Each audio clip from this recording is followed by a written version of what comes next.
সারা বছর তেমন কাজ না থাকলেও কোরবানির ঈদকে সামনে রেখে ঝালকাঠির কামার শিল্পীদের কাজের চাপ বেড়েছে কয়েক গুণ। কেউ হাতুড়ি দিয়ে লোহা পেটাচ্ছে, কেউ হাপড়ে টান দিচ্ছে, আবার ছুরি চাপাতি বটি শান দিতে ব্যস্ত কেউ কেউ। দাম ও মজুরি বেড়ে যাওয়ায় অনেকেই মাংস কাটার পুরনো সরঞ্জামেই শান দিয়ে নিচ্ছেন।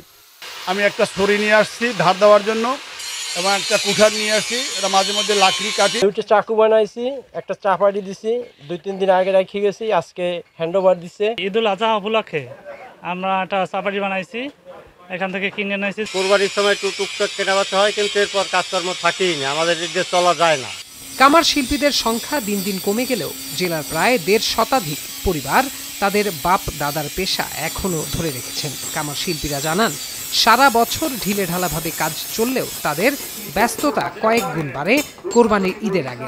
এবছর 25 থেকে 30 লাখ টাকার কামার পণ্য বিক্রির আশা সংশ্লিষ্টদের।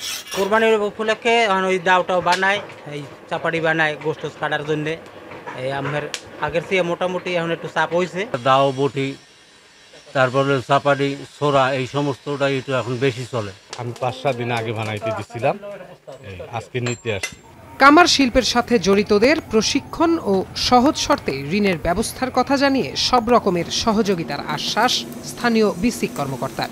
আমরা অনেক উদ্যোক্তার কাছে গিয়েছি এবং তাদের কোনো উদ্যোক্তা যদি আমাদের কাছে আসে, কোনো কারিগরি সহায়তার প্রয়োজন হয়, আর্থিক সহায়তার প্রয়োজন হয়, সেক্ষেত্রে আমরা কারিগরি সহায়তা করতে পারবো, তাদেরকে স্বল্প সুদে ঋণের ব্যবস্থা করতে পারবো এবং আমাদের এখানে প্রশিক্ষণের ব্যবস্থা আছে। ঈদুল আজহার সময় কামারদের উপার্জন হয় দ্বিগুণ, তাই সারা বছরের ঘাটতি পোষাতে দিনরাত পরিশ্রম করে বিভিন্ন ধরনের সরঞ্জাম তৈরি করছেন কামার শিল্পীরা। এখন ঝালকাঠি।